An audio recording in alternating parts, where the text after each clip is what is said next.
Okay. So I think we've been discussing the weeks before the last one on report writing and email writing mostly, right? So um, you have also tried writing a few of those things. And in this particular one, this activity, what I want to introduce you to is something that we call as the elements of style, right? So remember, if you remember from the past classes, I have told you that there are certain techniques that are very um, specific to professional writing, right? And by techniques we mean the way we write. Some of the way you craft a sentence, the way you utilize a sentence in writing, in professional writing, they've got certain characteristics, right? We've looked at some of them. With respect to language, we've discussed that usually the language used is direct, right? It's straightforward, it is specific, right? Because this is more of a sort of documentation that happens in the professional space. You don't have to beat around the bush. So the purpose has to be stated clearly. And how do you do that? How do you bring about clarity to anything? By keeping the language more direct, by keeping it more straightforward, by keeping the tone more impersonal, right? Keeping it more objective in nature, so that you do not bring in unnecessary ambiguities or confusions in your writing. While we know all of these things, right, we know these points at a broader sense, what we are going to look at in this activity is how to do it, right? How can I make it impersonal? How can I make it direct, right? In case somebody tells me I want a direct language than what you've written, what should I do? What are the things that you should take care as far as the construction of a sentence is concerned, or the use of words in that sentence is concerned, to make it more crisp, to make it more clearer, right? So what we're going to discuss in this class is basically, in this activity, basically through this activity, is how to do that, how to achieve that part, right? There are a couple of things here, but I'll see how much of it we can discuss, right? The first thing that we're going to do is exercise number 1. So look at the questions also very clearly, right? So that gives you a cue. It gives you some idea about what we mean by saying that your language should be direct or your tone must be impersonal, right? So these, for that matter, to understand what it means, you should also look at each of the title questions very carefully. So the first one we have here is substitute the unfamiliar words in the sentences given below with familiar words. So what does it tell you about the nature of language or language use in professional writing? Can you tell me something? Just looking at that question.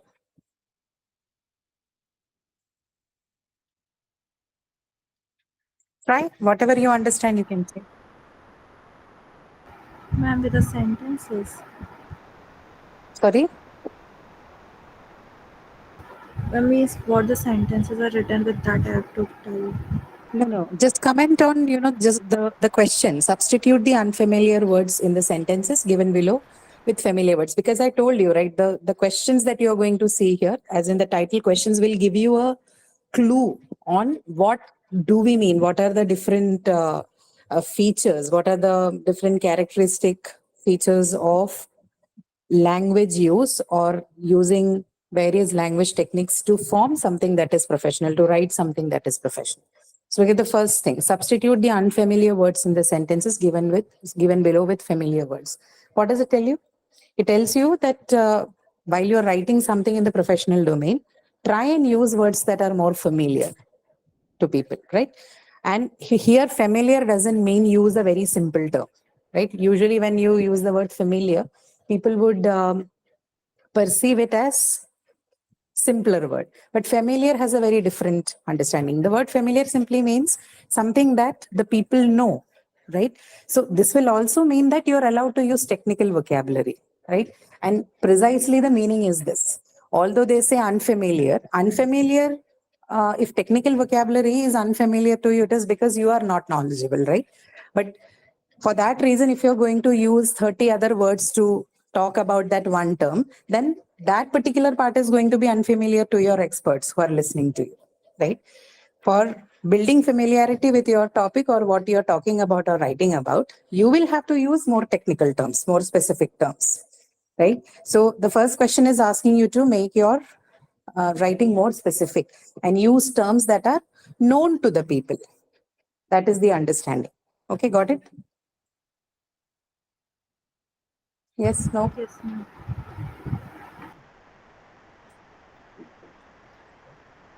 Just give me a moment. Yes, ma'am. I need to close. Okay. Ah, right. So, can we work on some of the questions here? Please see the first sentence you have here.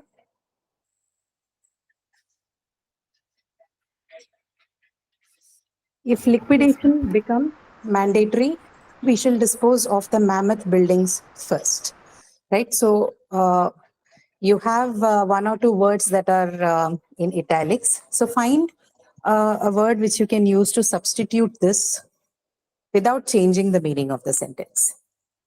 You can use your online or offline dictionaries to see. First of all, find out what liquidation means and see how can you substitute it with a better word so that the meaning is conveyed in a clearer manner. At the same time, it does not change the meaning and it does not make it look as unfamiliar as it looks right now.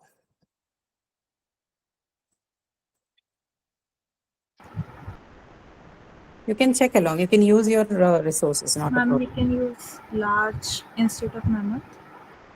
Instead of mammoth lab, maybe you can replace it with large. We shall dispose of the large buildings first. Okay. Let's say we use that.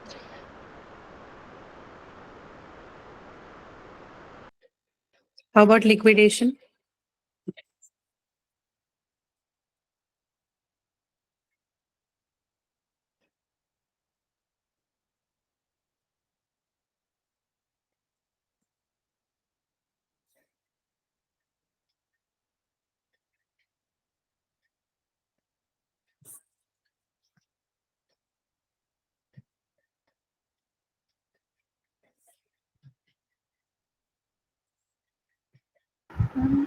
Liquidation means something like this construction. Tanishka, can you be a little louder? I'm not able to hear you. Ma'am, liquidation means Ah. like to deconstruct something, like to break Hmm. the building, right? Okay. But what is the meaning? Okay, liquidation comes from the word liquidate. What is the meaning of the word liquidate? If you understand that, then it is. But the clue is there in the second part, right? We shall dispose of the mammoth buildings first, right? Yes, ma'am. Ah.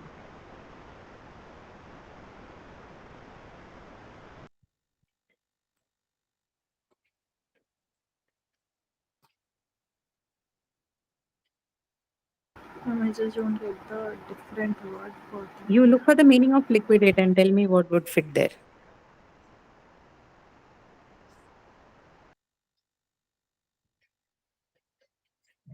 You can use any resources you want for that matter.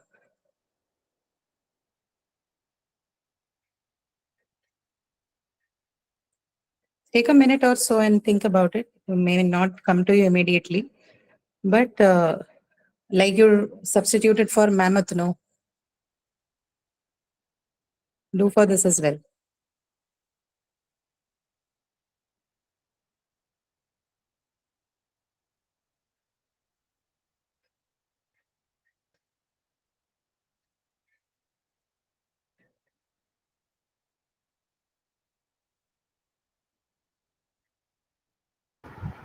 Ma'am, dissolution.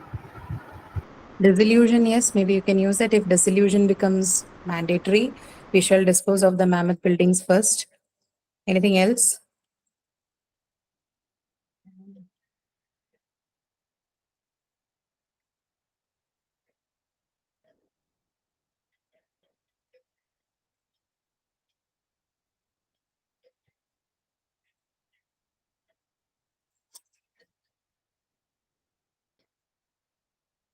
So disillusion or something that is related to selling, right?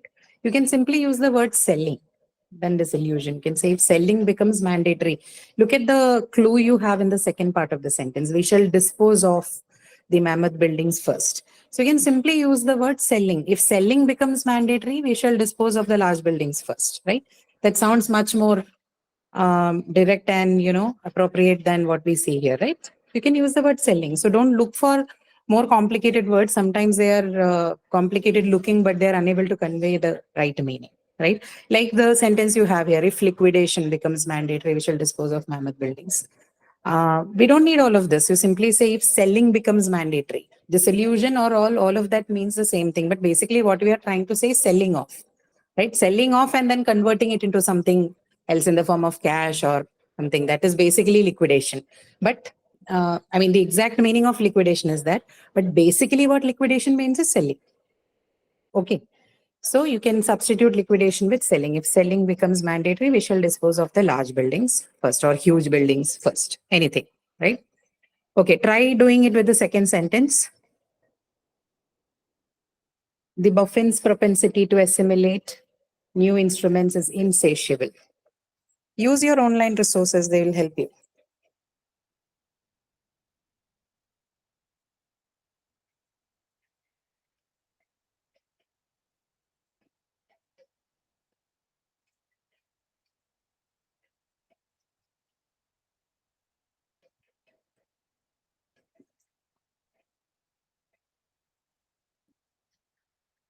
And don't rush, you can take your time. Maybe take a minute or two, look through, and then answer.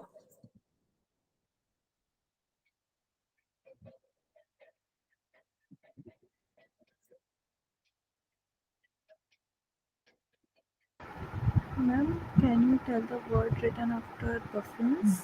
Sorry, Tanishka, your voice is very inaudible. I'm not able to hear you properly. Ma'am, can you tell the word written after Buffins? It is not clear for me. Propensity. Propensity. So you can't see and Okay. there is a propensity.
You got who's a Buffin?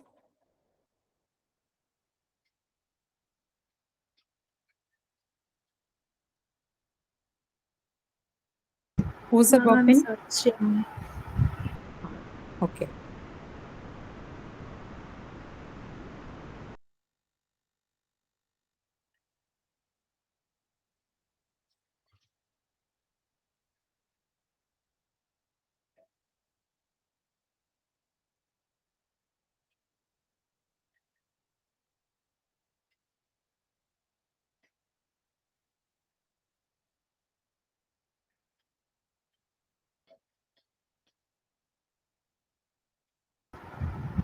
Ma'am, actually, I'm not able to find it.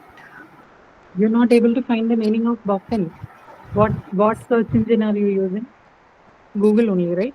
Yes, ma'am. But how come you're not able to find it? BUFFIN. The Buffin is somebody who's a basically a researcher, someone who does scientific and technical research, but a researcher, right? I'm surprised you're not able to find it. I don't know why. But propensity, Just a second. yeah.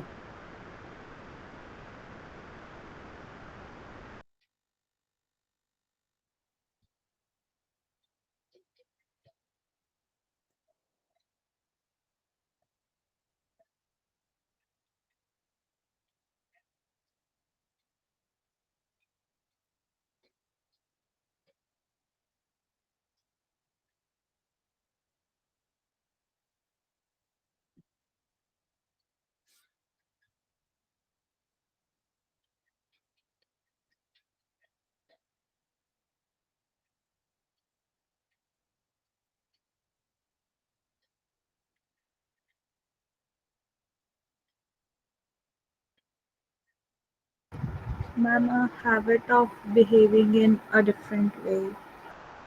Propensity. Yes, ma'am, it is Okay, showing that let's same. check. That's right. Propensity. Inclination or natural tendency to behave in a particular way. Okay, all right. Insatiable.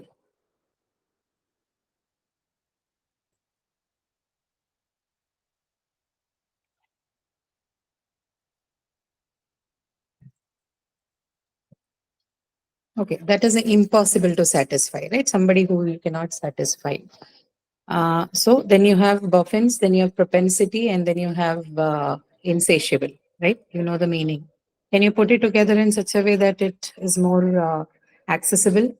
And more than accessible, yeah, the sentence becomes more specific and unambiguous. You can take buffins as a researcher, you don't have to look for anything else. So the researchers, something.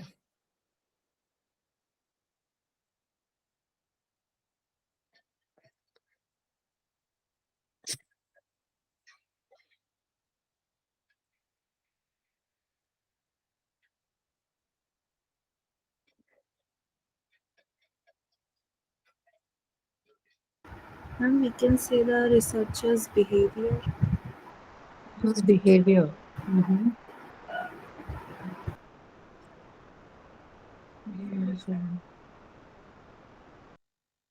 So, see, if you look at it, no, basically it is trying to say about, yeah, researchers' behavior, you're right. But what about the researchers' behavior?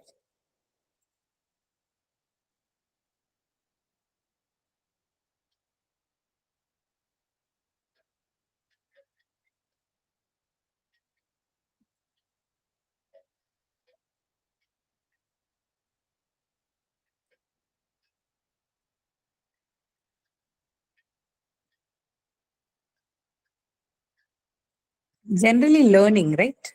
If you read from the context of the sentence, it's saying that the researchers, a researcher's desire, right, or tendency, if you just take off the word propensity, if you consider that as propensity. See, in such cases, what you should do is you should look for words that are synonymous to the words like propensity. So if you find somewhere a word like, that you can use the word inclination or you can even use the word tendency, right? So you can say the researcher's inclination to learning is unsatisfiable.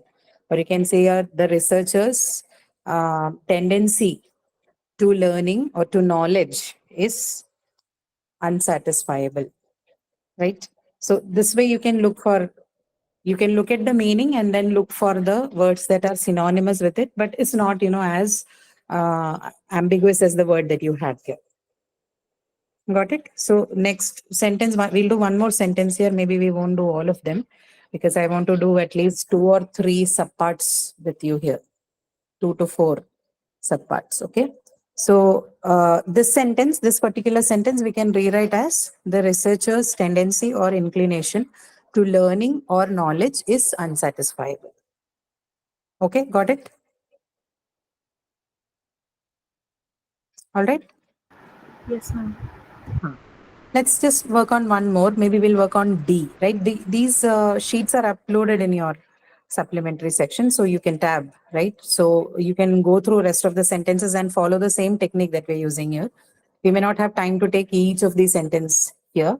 So let's take one more thing so that we can have a better understanding and then we'll move on to the second question. Okay, we'll do D. The exegesis diet intake is reflected by the gaunt figure of the patient. So look for exegesis and gaunt.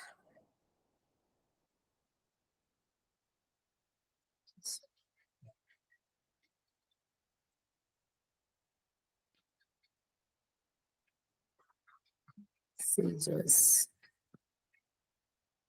Exegesis.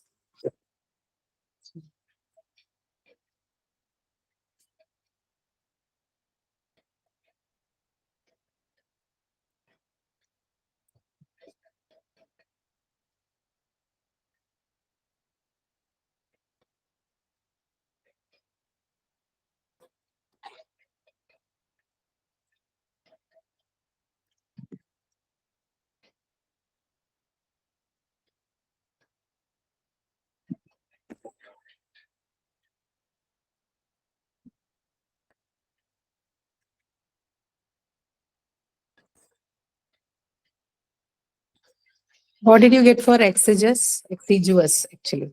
Exiguous. Ma'am, very small. Very small. So if you look for synonyms for this, you will get a lot of words like meager, skimpy, scanty, right? Or insufficient, inadequate, right? So you can use any of those. You can say the meager diet intake or insufficient, inadequate and diet intake, right? Any of that is fine. So I'm going to use meager. The meager diet intake is reflected by the gaunt figure of the patient. So it's easy now to guess the meaning of gaunt. Will the person be weak or will the person be strong?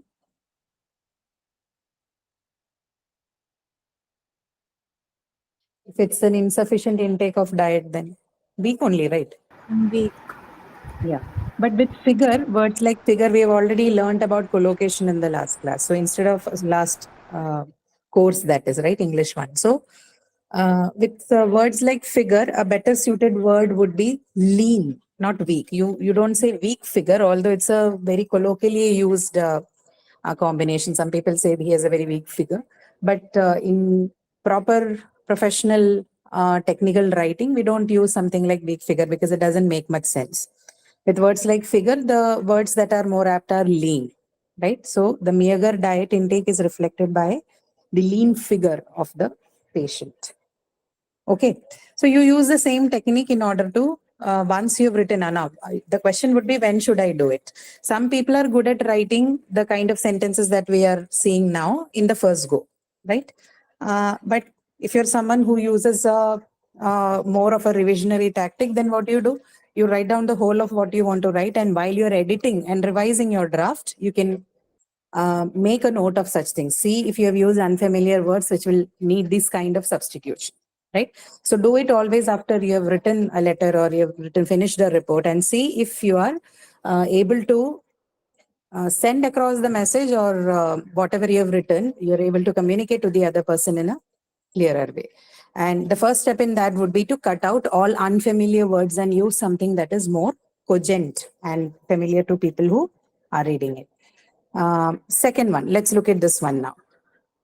Identify and replace the general words with more concrete and specific words, right? So we look at this one now. A, his GRE score was not high. Which part of this sentence do you think is general and needs to be more specific? And I'm talking about words here. I'm not talking about the idea. His GRE score was not high. Among the set of words that have formed this sentence, which one do you think can be made more concrete? GRE. What sounds more general? Which part sounds more general? Is not high. Not high, right? Because you're not giving any concrete thing. You're simply saying not high, and you're not able to materialize what not high is. So then you replace not high with some other word, right? You find something that means similar to not high and you can replace. Can you see something? His GRE score was not high. His GRE score was quite less. So avoiding all that by not adding an adverb. Without an adverb, can you do that? Because the moment you add quiet and all, no, again, you're adding a degree adverb, which makes it a little less concrete than what you can do without it. So a more concrete adjective without the use of an adverb.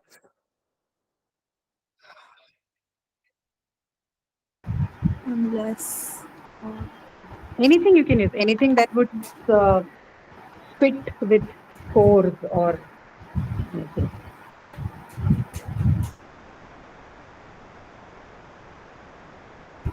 Low. You can simply say low also. Anything else?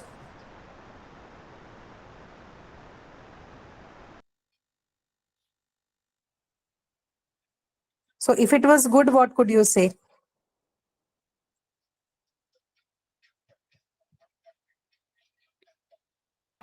Excellent. Yeah.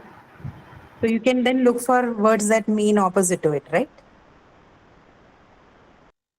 So what can you say? You can say was not high. You can say his GRE score was unimpressive, right? Or you could also say was mediocre. Okay. Or undistinguished, right? It was not a, instead of saying it was not high, you could say the GRE score was undistinguished, right? Or his GRE score was tame. His GRE score was unimpressive, or it was mediocre, right? So look for things like this because you're looking for not high. So if you're going to search for synonyms of not high, you won't find any. Instead, look for something that you can see as a one word thing. So here, instead of looking for not high, what I did is I looked for high. So you got something like impressive and all, and then you can look for the opposite of that words. Right now, this is for the beginning stage. Okay. Obviously, every time you're going to sit down and write, you cannot do this activity. It is going to consume a lot of time. That practice you will have to build through by engaging more with written content, so that when you look at it, you know that okay, not high can be replaced with undistinguished or tamed or unimpressive, so on and so forth. But as a beginner in writing, you can probably use these. I'm just trying to tell you some of the techniques that you can use to make it more crisp, right? Without the help of AIs, that is. The problem with AIs is they have a habit of losing the context out. They're very good in doing things that you advise them to do, that they can take command, but context they are not able to read properly. That humans have to do. Even today, that is only possible with humans. We do not know if in future we can make the AI do that as well. For the current time, we are not able to do it. So make sure that you have these things in your head, so that even if you're using the AI tools, you can make a better use of it rather than just giving them blank commands to work on. Okay. So understood this part, what we did with this not high part. I'm glad you realize not high is the general one and it needs to be concretized. How do we do that? Did you understand what to do? Yes, ma'am. Okay. Great. We'll look at the second one. Let's practice at least 2 or 3 with this before we go to the third one. B, sentence number B, the institute will buy some new equipment soon.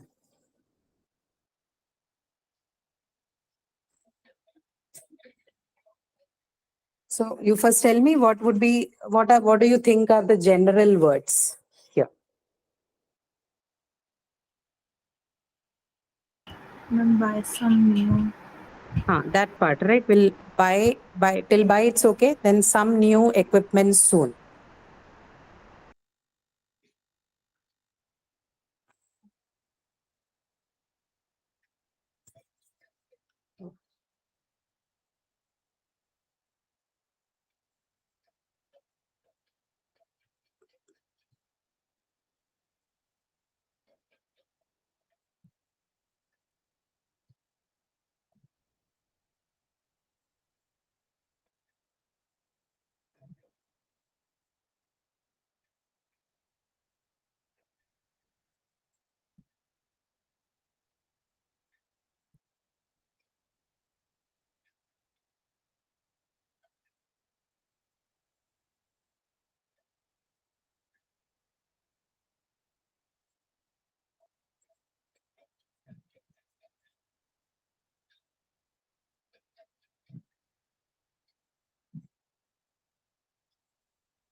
Ma'am, we can use modern applications.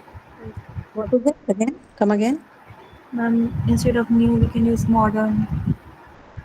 You can use Updated, modern by some. advanced. You can say advanced. Okay, that is one thing that you can use, and the rest of it.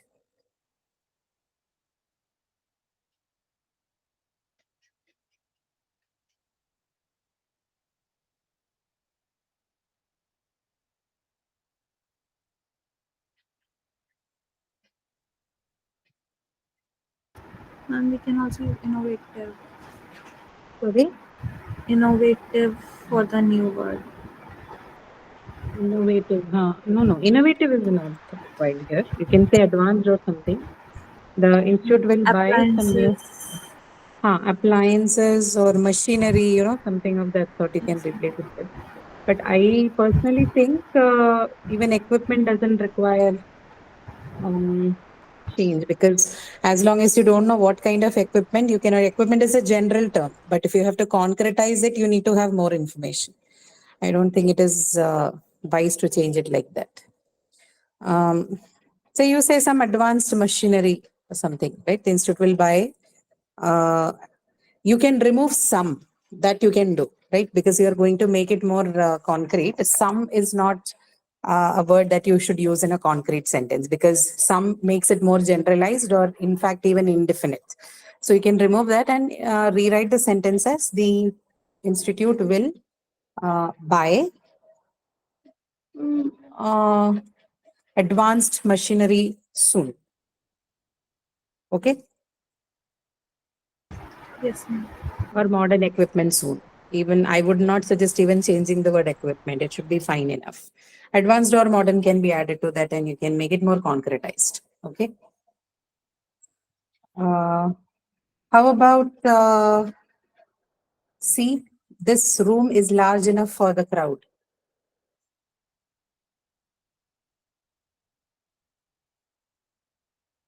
Now we can change large enough. Yeah, you can change large enough, right? That is making it more general. So you change the large enough part to something that can be replaced. You can use any simple word also. You don't have to look for.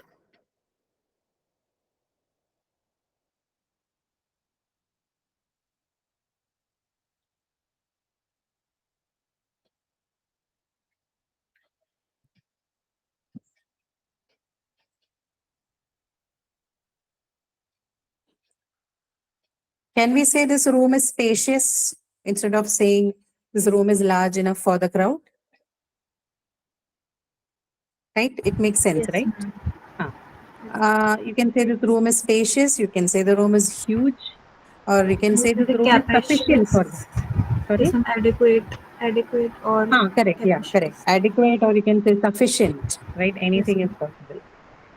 Um, Adequate for the crowd. Yes, that is right. Sufficient for the crowd. Let me check if we can use something else as well. Um, Or you can simply remove large. You can say the room is, no, that won't make sense. Yeah, sufficient or adequate would work. Um, are there other things that should? Substantial. Substantial is not something that you use for space. Use the words that mean enough and are related to the Yes, space. Okay. Yeah, I think adequate and sufficient is fine.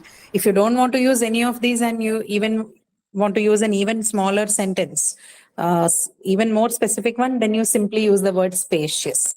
Okay, spacious. Okay, the next one, we'll do one more. Kota has many engineering and medical colleges. Kota has many engineering and medical colleges.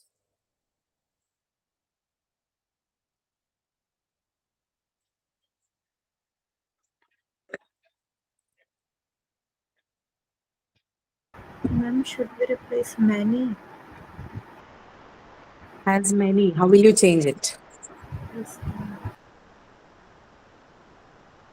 So, ma'am, I think we should replace colleges or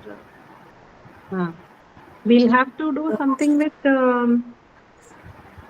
engineering and medical colleges, right? If you can put them together into one group, then it would be nice.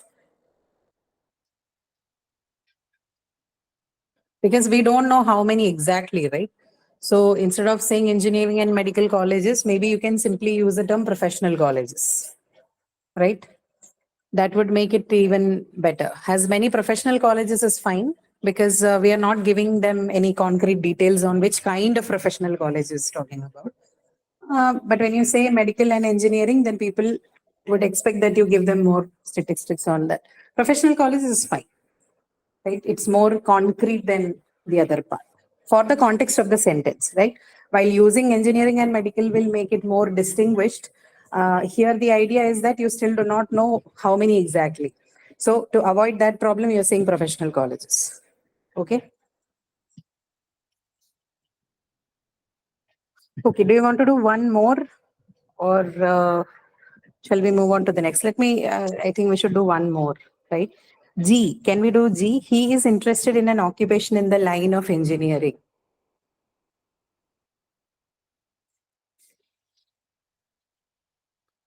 Try doing that one. Ma'am, should we replace in the line of? Should we replace here? We can replace that line of engineering. There are many things that you can replace in that sentence, actually. He's interested in, and yeah, actually, starting from an occupation in the line of engineering, you can try and replace.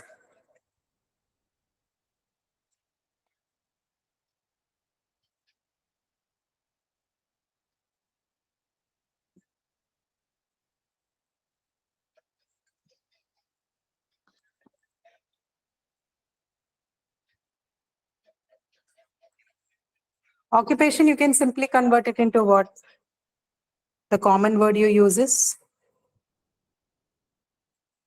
profession, right? Or job, right?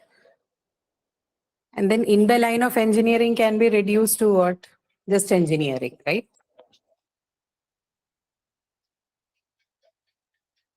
Yes, no. Yes, ma'am. Yeah, right. So now the catch here is, in case you know what exact kind of engineering you are looking for, then you can substitute it with that. Now here we are not doing it because again, it could be anything, right?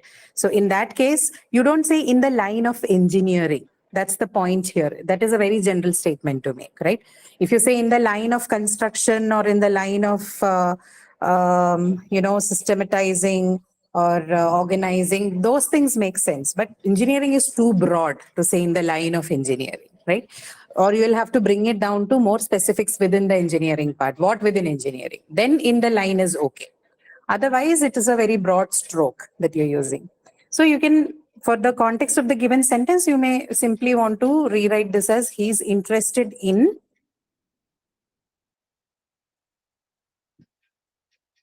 What can you write it as? In the engineering profession or in the engineering job. Okay. He's interested in an engineering job or the engineering profession, right? You can simply round it up like that since we don't have any other information. But remember, whenever you say in the line of, then that has to be specific, right? In the line is basically about what part of the engineering. Like, do you work in the production? Do you work in the design? Do you work in something else? Do you work in the implementing? Do you work in the systematization? Do you work in the manufacturing? Do you work in the handling, right? In the line is usually reserved for a specific kind of thing that you do within the field, not for the whole field, right? Not for the broader field.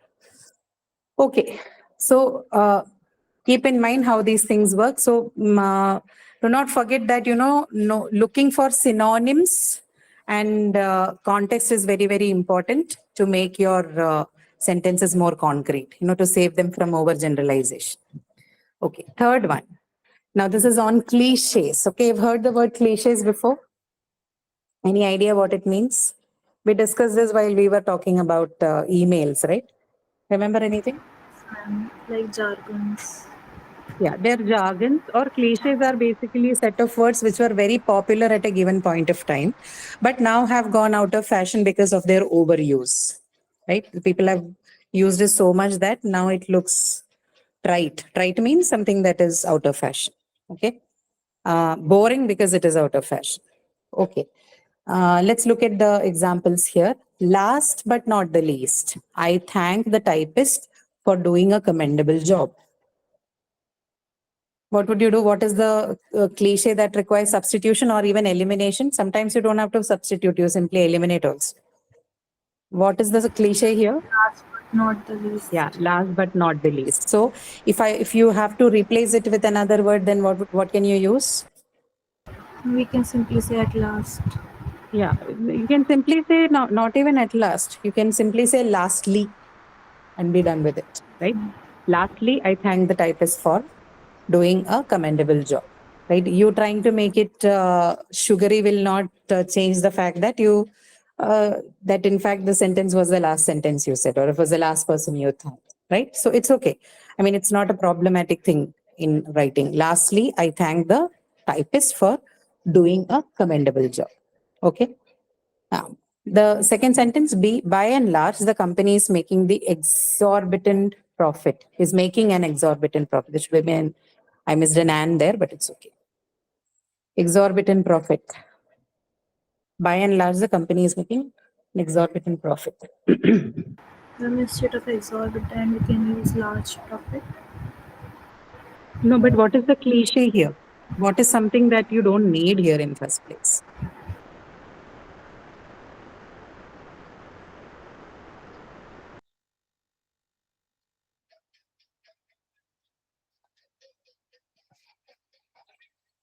I think exorbitant only. By and large, right? No, no, not exorbitant. Exorbitant is basically an adjective which is adding to the profit. It is qualifying profit. What kind of or how much of profit? Cliche here, basically, you identify cliche in a sentence in such a way that they in the structure of the sentence, they sit in such a way that they're easily removable. They don't add anything to the context. They simply sit somewhere either in the beginning or the end somewhere, right? Here it is by and large. Right? By and large, the company is making exorbitant profit. You can replace by and large, simply take it off. That is also okay. But in case you want to replace it with a better term, what can you use by and large? By and large is a term, a phrase that you use for generally, right? So you can say either generally or you can say mostly, right? Mostly the company is making exorbitant profit, or generally the company is making exorbitant profit. Okay. Idea is you cut down the clutter. Don't use too many words, and especially something that looks like an old fashioned way of writing something. Instead, replace it with more active and single word entries like this generally. Then comes, it goes without saying that I had a wonderful experience by being the member of your coterie. What do you think you can? Goes without saying. It goes without saying, right? You don't need that. It goes without saying that is not something that you require. You can simply say, I had a wonderful experience by being the member of your coterie, right? Anything that you can use to replace this, it goes without saying that. And of course, Sorry? of course, Of course. Yeah. Okay. Of course, or you can, a single word if you can replace. Of course, is good enough, but anything that you can replace, always try to, whenever possible, try and see if you can, replace phrases with single words. And it's possible most of the time. Why am I saying this? Because remember, one of the other features that we learned about professional writing is also conciseness, right? So cut down wherever possible. Don't use two words where one word would be okay, where you can get the work done in one word. So, what can you use here? It goes without saying that I had a wonderful. Of course, if you replace, you can use a word like obviously. Like obviously, I had a wonderful experience by being the member of your coterie, or anything else which means the same, right? yes, ma'am. Yeah. Or say something like undoubtedly, right? Or certainly, anything. But obviously would fit the more. Other things also, like a few more other words may be good looking there, right? Clear and crisp. Okay. If you give me this opportunity, let's do the last one here. It was a blessing in disguise to spend the holidays in this arid land. What is the cliche part here? Blessing in disguise. Blessing in disguise. The blessing in disguise. So how can you change that? What does blessing in disguise mean?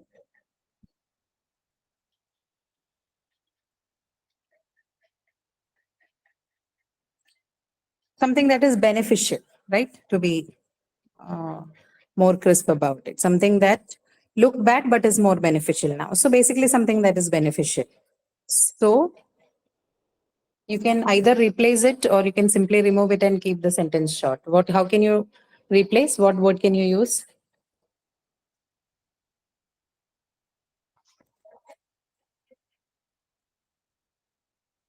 Given the context of the sentence.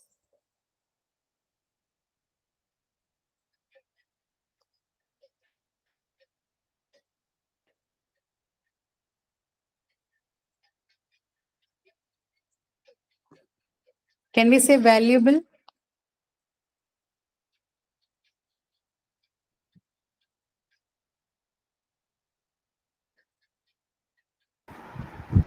Something else, maybe something that is something that resemble which is beneficial, but more the meaning resembles more to happiness or satisfaction or something of that sort.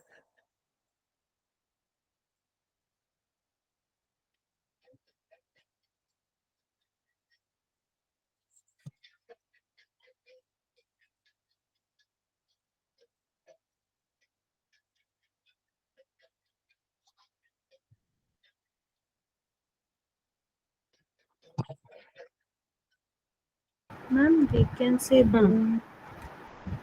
What is it? Boom. Louder. Ma'am, boom. I'm not able to hear you. Can you spell out the word? Ma'am, BOOM. Oh, that was no, no, no. Use something that is more of an active adjective. Look for something that is similar to amazing, right? That is the usual word you use, right? Say it was amazing to spend the holidays in the arid land. So something that is similar to this. Okay, you can either use amazing, that's a good fit word here, but you can use something else also here. It was breathtaking, or it was mind blowing, right? Stunning, or it was wonderful to spend the, yeah, that's also a good replacement. It was wonderful to spend the holidays in this arid land. Ma'am, Okay. incredible. Incredible. Yeah. Okay. All right. Right. Something related to these words can be used there instead of that whole was a blessing in disguise part. Hmm? Okay. So got this point, right? Substitute the cliches if necessary. And if they're not at all required, you think even the substitution is not required. With cliches, you can simply remove them also. Right. We'll do one more, fourth one, and we'll continue with this in the next class as well, because there are at least, I think, 10 subdivisions to this. We'll close with 4 today. So rewrite the following sentences by avoiding needless repetition. So I'll take you through the 4 points that we discussed before we close for today, but let's do at least 2, 3 sentences here and then we can talk about that. Rewrite by avoiding needless repetitions. Okay. So basically, it's asking you to avoid redundancy. Such an act of kindness could be expected of any living mortal.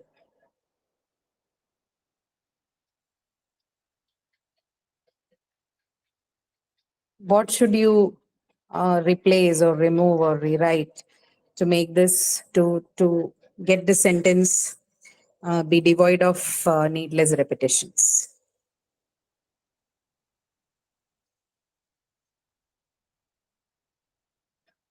Do we say living mortal? What does mortal mean? Mortal itself means living, right? You don't have to say living mortal, right? So that's a repetition here. You simply change the sentence to such an act of kindness could be expected of any mortal, right? This part is unnecessary. Living is a needless repetition for the word mortal, because mortal itself means living. Got it? Okay. Yes, ma'am. Sentence B, can you check? Her future prospects are full of promise.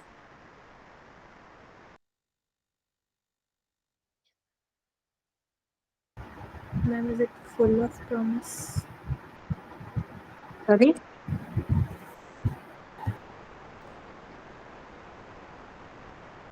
Ma'am, is it full of promise? Full of promise. But what is repetitive there? Ma'am, in future prospects. Yeah, future prospects, right? Because prospective also means future, in future. So you remove prospects from there. Her future are full of promise. Or if you're planning to keep prospects, then you change the sentence accordingly, right?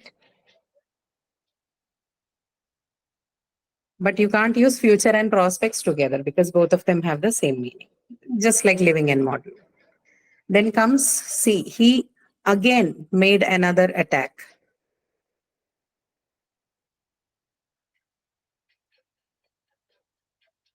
So you simply say he made an attack again, or you say he uh, made another attack, right? You don't have to use again and another together because both almost mean the same thing, right? So avoid repetitions because they have similar shades of meaning. D, it was a fine, bright, sunny morning.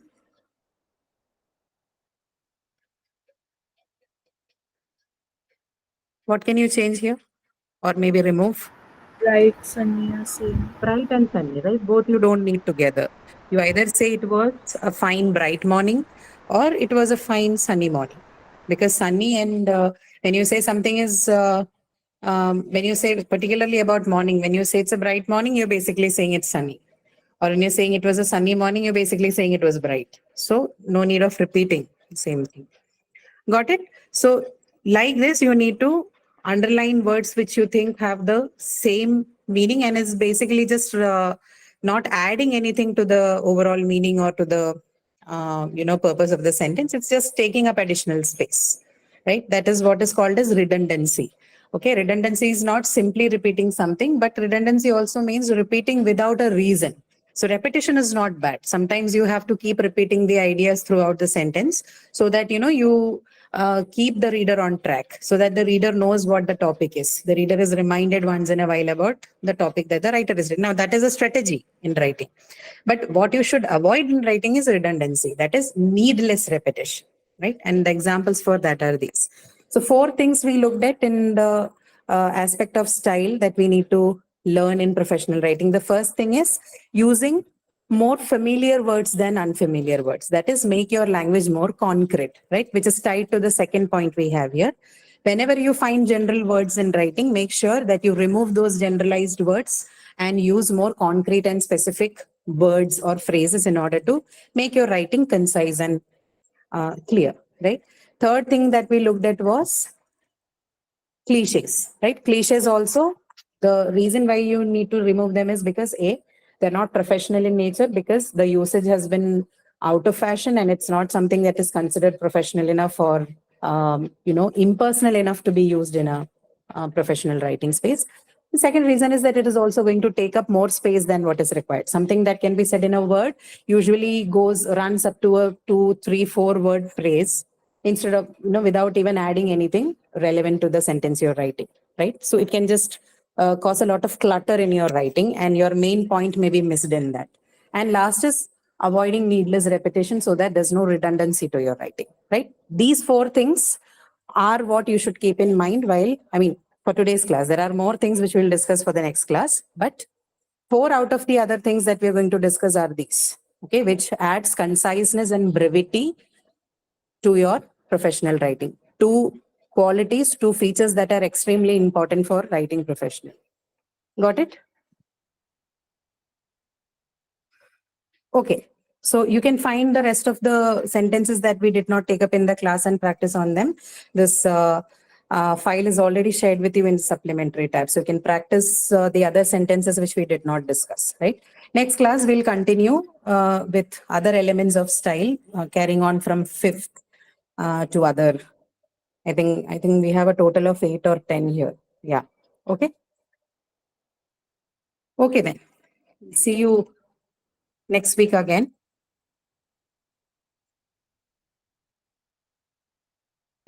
Thank you. Sure, sure. Thank you. See you all.